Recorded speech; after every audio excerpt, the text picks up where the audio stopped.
The morning fog hung low over the pine trees as Jack Miller guided his chainsaw through another thick trunk. Wood chips flew in all directions.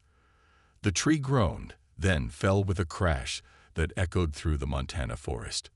Jack wiped sweat from his forehead and looked up at the gray sky. 5 more trees to go before lunch. He moved to the next marked pine and started his chainsaw again. The blade bit into the bark, but after cutting just an inch deep, it hit something hard. Metal sparked against metal. Jack pulled back, confused. He turned off the noisy machine and knelt down. "What the hell?" he muttered, brushing away wood chips. Something smooth and silver gleamed in the morning light. It wasn't a rock. It wasn't an old logging tool. It was something else. Something that didn't belong in these woods. Jack pulled off his gloves and touched the object. It was cool despite the summer heat. As he cleared more dirt and bark away, he saw strange markings like nothing he had ever seen before. They glowed faintly blue when his fingers passed over them. He stood up and took out his phone. No signal, as usual. Jack marked the spot with bright orange tape and headed back to his truck. This was something the boss needed to see. By sunset, the quiet logging site had transformed. Men in dark suits asked questions. Military trucks rolled in. Bright lights on tall poles lit up the forest. Jack sat in a fold-out chair, answering the same questions over and over. Yes, he found it by accident. No, he didn't touch anything except the outer part. No, he hadn't told anyone except his boss. 3 days later, the military had dug out something massive. The silver object was just a small part of what looked like a giant teardrop-shaped vessel half buried in the earth. The forest floor had been torn away to reveal a smooth hull bigger than 3 school buses placed end to end. Dr. Lisa Reed arrived in a helicopter that kicked up dust and pine needles when it landed. The soldiers stood straighter when she walked past. She didn't smile or make small talk. Her eyes were fixed on the silver ship. "How long has it been here?"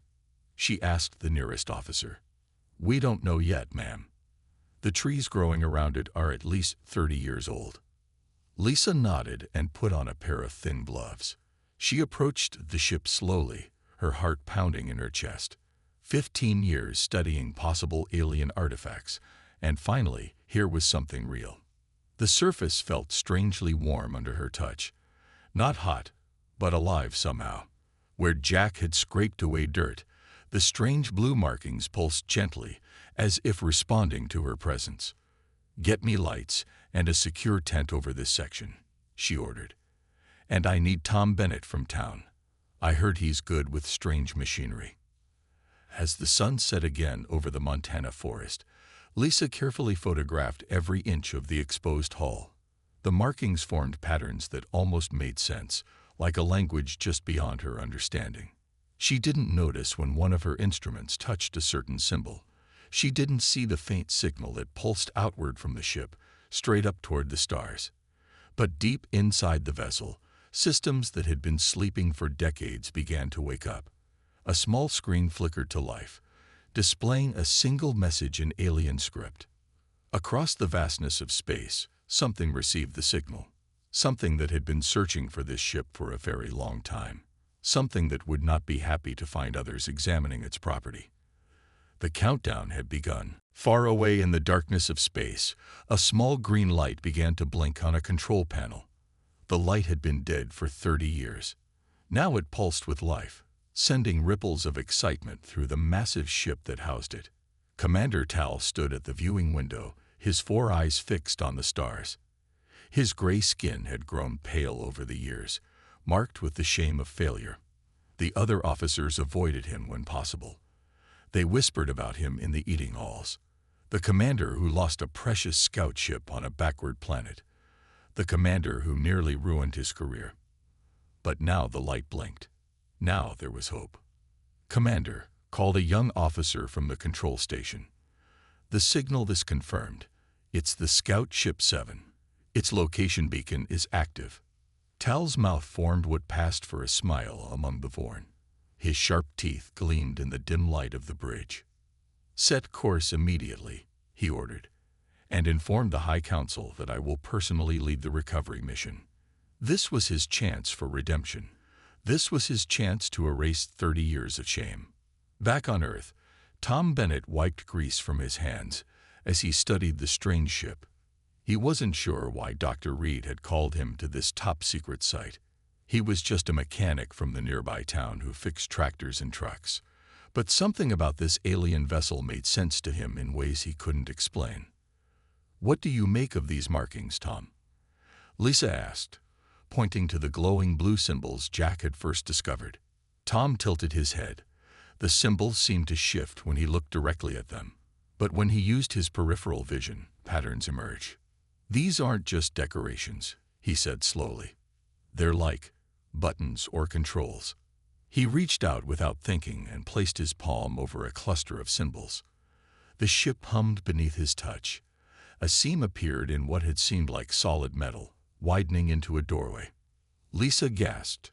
A week of careful study, and this local mechanic had opened the ship in minutes. "How did you do that?" she asked, her scientific mind racing with questions. Tom shook his head. "I don't know. It just felt right somehow."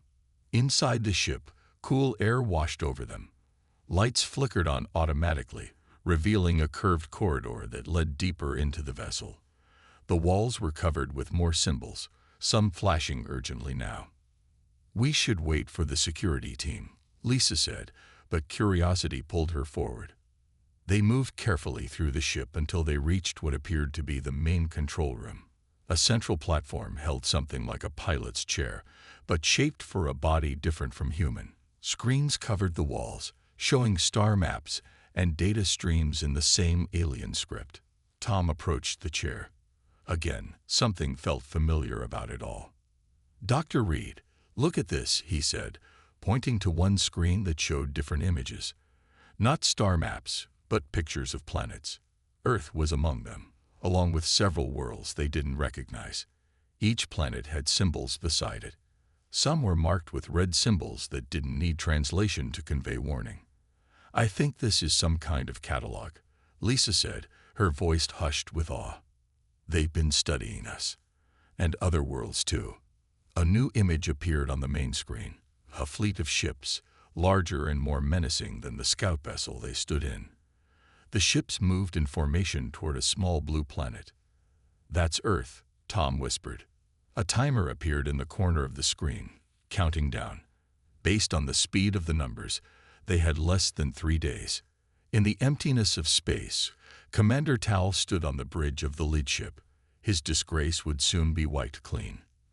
The lost technology would be recovered. And if the primitives who had activated the beacon stood in his way, well, primitives could be eliminated easily enough. The news spread across Earth like wildfire. Strange objects had appeared in the sky. Massive ships that blocked the sun as they moved into position. People huddled around television screens and phones, watching with fear as the unknown visitors took up positions around the planet. Then came the message, broadcast on every channel, played on every radio station, appearing on every phone and computer screen. The aliens spoke in perfect English and in every other human language at the same time. "People of Earth, you have 3 rotations of your planet to return our property. The vessel you discovered belongs to the Vorn Empire. It is not yours to study or keep. Return it undamaged or face cleansing." The message played on repeat, growing more ominous with each viewing. At the secret military base in Montana, Lisa and Tom watched as generals and politicians argued over video calls. Most wanted to give the ship back immediately. A few wanted to fight, though they had no idea how. Tom stood silently, thinking about what he had discovered inside the alien vessel just hours before the Vorn arrived. "We can't give it back," he said finally, interrupting a senator mid-sentence. All eyes turned to him. "Who is this person?" demanded the senator. Lisa stepped forward. "This is Tom Bennett. He has a connection to the ship. Tell them what you found, Tom." Tom cleared his throat. "The ship has an AI system. It started talking to me when I sat in the control chair. Its name is Kira. It told me the Vorn aren't here to just take back their ship." "Then what do they want?" asked a general. They want Earth. The ship contains data showing the Vorn have destroyed 12 other worlds for their resources. They scout planets, then come back later to take what they want. They don't care about the people living there. The room fell silent. And how do we know this AI is telling the truth? Asked the senator. As if in answer, a holographic image appeared beside Tom. A slender figure made of blue light, shaped roughly like a human woman, but with elongated limbs and a featureless face. Because I can prove it, said Kira, her voice melodic and strange. I contain the records of what the Vorn have done. Commander Tal abandoned me on your world when he discovered what his leaders planned for Earth. He tried to save you, in his way. So what do we do? Asked Lisa. The ship contains defensive systems, said Kira. Systems that can protect your world, but they must be activated properly. Outside the base, Captain James Wilson ordered his soldiers to establish a perimeter. He had 70 men to guard the most important location on Earth. It didn't feel like enough. Sir, called a young soldier. Movement in the trees. Wilson raised his binoculars. At first, he saw nothing. Then the air seemed to ripple, and a figure appeared where nothing had been before. It wasn't human. It stood 7 feet tall, with gray skin and 4 glowing eyes. Its body was covered in armor that seemed to shift colors to match the surroundings. Take positions, Wilson shouted. They're here. Inside the base, alarms blared. Lisa grabbed Tom's arm. We need to get to the ship, she said. Now. They ran through the chaos as soldiers moved to defensive positions. Gunfire erupted outside. The sound of energy weapons answered. High-pitched whines, followed by explosions. They reached the ship just as the first aliens broke through the perimeter. Wilson and a handful of soldiers ran in behind them, sealing the entrance. We can't hold them for long, Wilson said, his face streaked with dirt and blood. What's the plan? Tom looked at Kira's hologram. How do we activate the defenses? You have already begun, she said. The ship responds to you. Tom Bennett. Your DNA is part Vorn. Your ancestors were taken for study, long ago. Some escaped. You are their descendant, and that gives you control. Tom's hands trembled as he placed them on the control panel. The ship hummed to life around them. Outside, Commander Tal watched with growing rage as the scout ship began to glow with blue light. Destroy it, he ordered. Destroy it now. The first blast from the Vorn weapons hit the ship like a thunderclap. The entire structure shook, but the blue glow around it grew stronger instead of weaker. Inside, Tom gripped the edges of the control panel as energy flowed from his hands into the ship. He could feel it. Every system, every circuit, every power source. It was as if the ship had become part of his own body. Hold on, he shouted as another blast hit. I'm activating the shield. A dome of shimmering blue light expanded outward from the ship, pushing back the attacking Vorn soldiers. Their energy weapons fired again and again, but the blasts bounced harmlessly off the shield. Captain Wilson watched in amazement through a small window. It's working, he said, but they're calling for backup. Above them, the massive Vorn ships in orbit began to move into attack position. Commander Tal paced the bridge of his flagship, his rage building with each passing moment. The humans have activated the defense systems, reported an officer. Our ground forces cannot penetrate the shield. Then we will strike from orbit, Tal snarled. Prepare the main cannons. Back inside the ship, Kira's hologram flickered with urgency. Tom, they are preparing to attack from space. The shield cannot withstand their orbital weapons. What do we do? Asked Lisa, her face pale with fear. We must awaken the ship's true purpose, said Kira. This is not merely a scout vessel. It is a seedkeeper designed by the Guardians to protect developing worlds from species like the Vorn. How do we do that? Tom asked, his mind racing. You must fully connect with the ship's core systems, but I must warn you, once done, you cannot go back. You will be changed. Tom looked at the others, at Lisa's concerned face, at Wilson's determined expression, at the soldiers who stood ready to die protecting this small corner of Earth. Outside the shield, more Vorn troops gathered, their weapons glowing with deadly energy. "Do it," he said. Kira nodded. The chair in the center of the control room began to change shape, forming into something that looked more like a pod than a seat. It opened like a flower, revealing a space inside lined with glowing blue circuits. "Lie inside," Kira instructed. "The ship will do the rest." Tom hesitated for just a moment, then climbed into the pod. As soon as he lay back, the pod closed around him.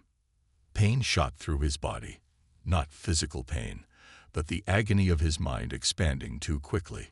He saw visions of Earth's past, other alien visitors who came in peace, who helped shape human evolution, who left markers in human DNA that would one day awaken.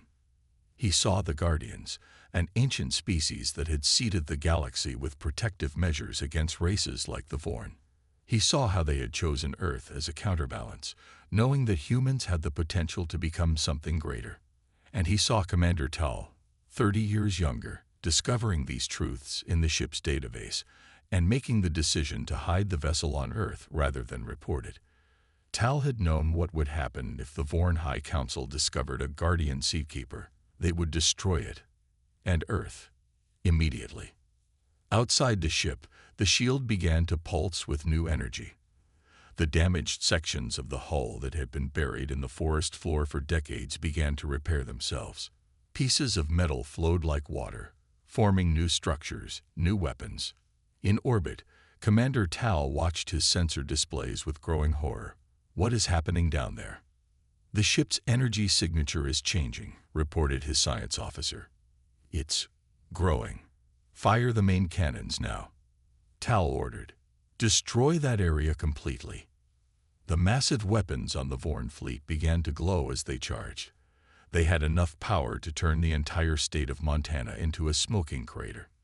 Inside the ship, Tom's eyes snapped open. They glowed blue with the same energy that now filled the vessel. His mind reached out, no longer confined to his body or even to the ship. He could feel the Vorn vessels in orbit, could sense the weapons preparing to fire. "No," he said simply, and raised his hand. The shield around the ship shot upward, expanding into space faster than anything could track. It enveloped the entire planet just as the Vorn weapons fired. The Vorn cannons fired, sending streams of deadly energy toward Earth. The beams struck the expanding shield and splashed across its surface like water on glass. Inside the shield, people across the planet looked up in wonder as the sky turned blue, rippling with energy that somehow felt protective rather than threatening. In Montana, the ship continued to transform. Parts that had been dormant awakened, unfolding like origami in reverse. The forest around it cleared as trees fell away from the expanding structure. What had seemed like a simple scout vessel was becoming something much larger, much more powerful. Inside, Tom floated in a sea of blue light. His body remained in the pod, but his consciousness expanded beyond it. He could see the Vorn fleet, could feel their confusion and anger. He could sense Commander Tal's particular signature, a mix of fury and fear. The weapons had no effect, reported a Vorn officer on the fleet's main ship. The shield absorbed the energy. Tal slammed his fist into a control panel. "Impossible. Nothing can withstand our main cannons." "Sir, we're detecting new energy signatures from the surface. The ship is changing." Through Tom's expanded awareness, Kira communicated directly to his mind. "It is time to reveal the truth to all," she said. "The Vorn must know what they face." Tom nodded, though his physical body made no movement. He reached out with his thoughts, connecting to the Vorn fleet's communication systems. His face appeared on every screen on every Vorn ship. "Commander Tal," he said, "you know what this ship really is. You knew 30 years ago when you left it on Earth." On his bridge, Tal froze. The human's face on his screen knew things no one else could know. "This is a Guardian Seakeeper," Tom continued, "and I have awakened it. Earth is now under Guardian protection. Your weapons cannot harm us." "Who are you?" Tal demanded. "How do you know these things?" "I am the new guardian of Earth," Tom replied. "And I know everything the ship knows. I know you tried to save Earth by hiding the Seakeeper here. You disobeyed your orders because you knew what the High Council would do to this world." Murmurs spread across the Vorn Bridge. Officers looked at Tal with new eyes. "Is this true, Commander?" asked his second-in-command. Tal's 4 eyes blinked rapidly. "The human lies. The ship was damaged. I had to leave it." "Show them," Kira suggested in Tom's mind. Tom focused his thoughts, and the screens on the Vorn ships changed. They showed a younger Tal inside the scout ship, discovering the Guardian protocols, learning that Earth was marked for protection. They showed him making the decision to crash the ship, to report it as lost, to protect both the vessel and the planet it had chosen. "You did the right thing then," Tom said. "You can do the right thing now. Stop this attack." On other Vorn ships, captains and crews watched in silence. Some began to power down their weapons. "The human speaks truth," said one captain over the fleet communication channel. "I will not fire on a Guardian world." "Nor will I," said another. Tal looked around as his fleet began to turn against him. His career, his redemption, all slipping away again. "No," he shouted. "This is deception. The ship is valuable technology, nothing more." He turned to his weapons officer. "Target the ship directly. Full power." The officer hesitated. "Sir, if what the human says is true." "Do it now, or I'll find someone who will." Back on Earth, Lisa watched as Tom's body glowed with blue energy. His face was peaceful despite the battle raging above them. "What's happening?" she asked Kira, who still stood beside the pod. "He is communicating with the Vorn," Kira replied. "Many are standing down. But Tal refuses. He has ordered a direct attack on this location." For 3 days, the Vorn ships hung in the sky like dead metal clouds. Their engines would not work. Their weapons would not fire. They could only watch and wait as Earth below them buzzed with activity and fear and wonder. In the Montana forest, the ship had transformed the landscape. What had once been trees and dirt was now a gleaming structure that spread over several acres. At its center stood the original scout ship, but it had grown like a seed into something much greater. Inside, Tom's body remained in the pod, but his mind traveled freely. He spoke with world leaders, explaining what had happened and what would come next. He showed them the truth about the universe around them, about the many species that lived among the stars, about the ancient guardians who had once protected the galaxy from those who would conquer and destroy. The Vorn are not the only threat, he told a room full of presidents and prime ministers over video screens. There are others. The Guardians created the Seakeepers to help young worlds defend themselves until they were ready to join the galactic community. "And now you control this power?" asked one leader, her face tight with worry. "I am connected to it," Tom replied. "But I am still human. I want what you want, to protect our world." Above Earth, the Vorn fleet began to divide. Many ships, their systems partially restored, broke away from Commander Tal's leadership. They moved to a respectful distance, signaling their wish for peaceful talks. Others remained loyal to Tal, though they could do nothing but drift in orbit. On the bridge of his ship, Tal raged at his crew. "The human is lying. There are no guardians. They vanished millennia ago, if they ever existed at all." "Then how do you explain what has happened to our ships?" asked his second-in-command. "How do you explain what the human showed us from your past?" "Tricks. Manipulation of our systems," Tal snarled. But the doubt had spread too far. Most of his officers no longer believed him. Back on Earth, Lisa worked with scientists from around the world, studying the transformed ship and the knowledge it contained. Captain Wilson trained new soldiers on how to use the defensive systems that Tom had activated. "It's remarkable," Lisa told Tom's still form as she sat beside his pod. "We've learned more in 3 days than in the previous 100 years. Are you still in there, Tom? Can you still hear me?" Tom's physical lips did not move, but his voice sounded in her mind. I'm here. I'm everywhere now. It's strange, but wonderful too. Will you ever come back? To your body, I mean. I don't know. The connection is deep, but I'm still me, Lisa. I still feel human. In orbit, Tal made his final desperate move. Using emergency systems, he launched a small shuttlecraft. It would not be detected by Earth's regular defenses, he thought. Perhaps it could slip past the Guardian systems too. Where are you going, Commander? Asked an officer as Tal prepared to board the shuttle. To finish this myself, Tal replied. The humans have only one controller. Remove him, and their advantage disappears. The shuttle broke away from the main ship, burning its small engines toward Earth.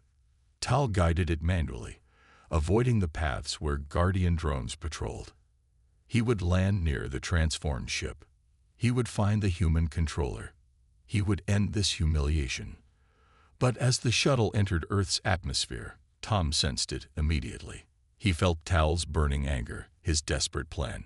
He's coming, Tom told Lisa through their mental connection. Tal is coming here. Lisa's eyes widened. What do we do? Prepare to receive him, Tom replied. It's time to end this. Guardian drones tracked the shuttle but did not stop it. They followed at a distance as it streaked through the sky, leaving a trail of fire behind it. The vessel crashed in the forest 2 miles from the transformed ship. From the wreckage, a single figure emerged. Commander Tal, armed and dangerous, his 4 eyes fixed on the gleaming structure in the distance. I'm coming for you, human, he growled, and began to walk through the trees. Inside the ship, Captain Wilson readied his team. Non-lethal weapons only, he ordered. The Guardian wants him alive. Tom's consciousness watched from everywhere as the final confrontation approached, the moment that would decide the future relationship between Earth and the stars beyond. Commander Tal moved through the forest like a hunter. His gray skin changed colors to match the trees and shadows around him. The weapon in his hands hummed with the last bit of power he had managed to save. It would be enough for one good shot, one chance to kill the human who had ruined everything. The Guardian structure loomed ahead, its blue glow lighting up the evening sky. Tal could see humans patrolling its perimeter, but they were looking in the wrong places. He slipped past their first line easily. Inside the structure, Lisa stood near Tom's pod, watching his peaceful face. His eyes remained closed, but his presence filled the room like a gentle breeze. He's getting closer, Tom's voice said in her mind. Captain Wilson's team won't stop him.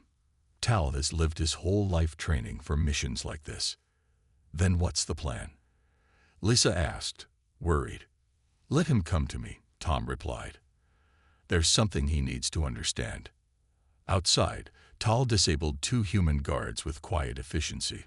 They would wake up later with headaches, but nothing worse. He didn't hate humans. He just needed to complete his mission. The entrance to the central chamber opened before him, which made Tal hesitate. It was too easy, but his pride and desperation pushed him forward. He entered with his weapon raised, ready to fire at the first sign of the human controller. The chamber was vast and filled with glowing technology. At its center lay a pod with a human figure inside, Tom Bennett, the one who had connected with the Guardian systems. Beside him stood a human female and the hologram of Kira. That's far enough, said Captain Wilson, stepping out from behind a column with his weapon aimed at Tal. But Tom's voice filled the room.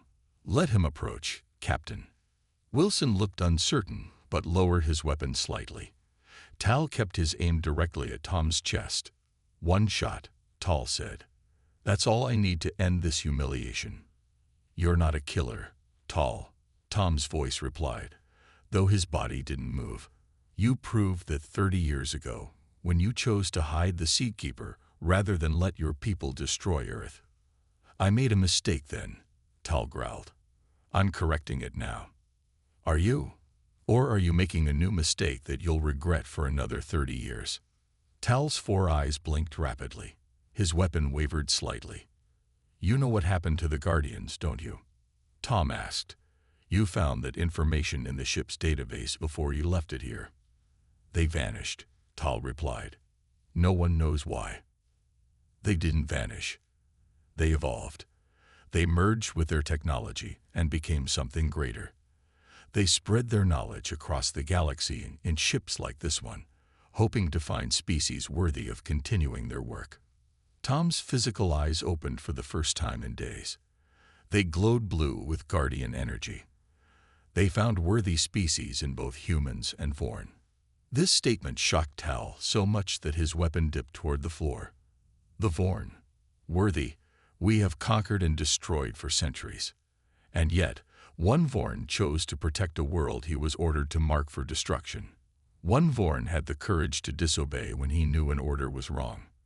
The chamber around them began to change. The walls displayed images of worlds across the galaxy, some with guardian structures like the one on Earth, others still dormant, waiting.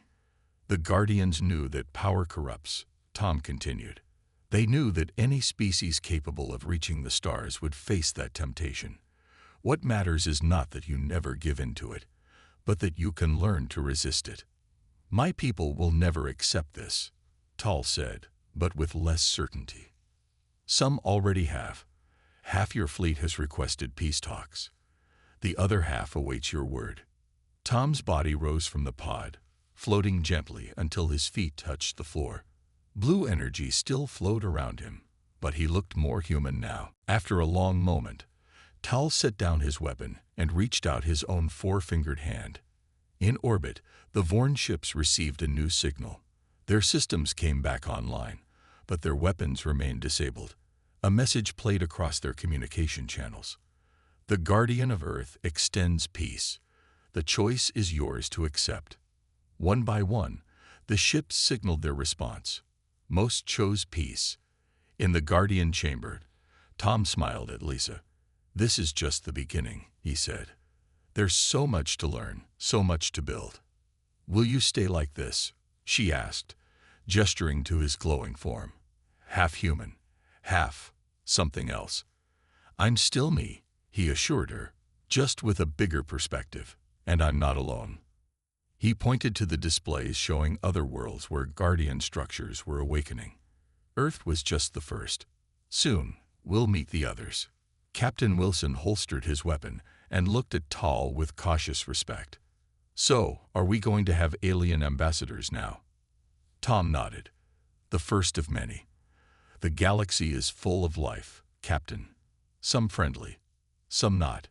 But we're ready now. Outside the structure, people gathered to see the blue glow that reached up into the night sky. They didn't understand everything that had happened, but they knew one thing for certain. The universe had suddenly become much larger, and humanity had taken its first real step into it.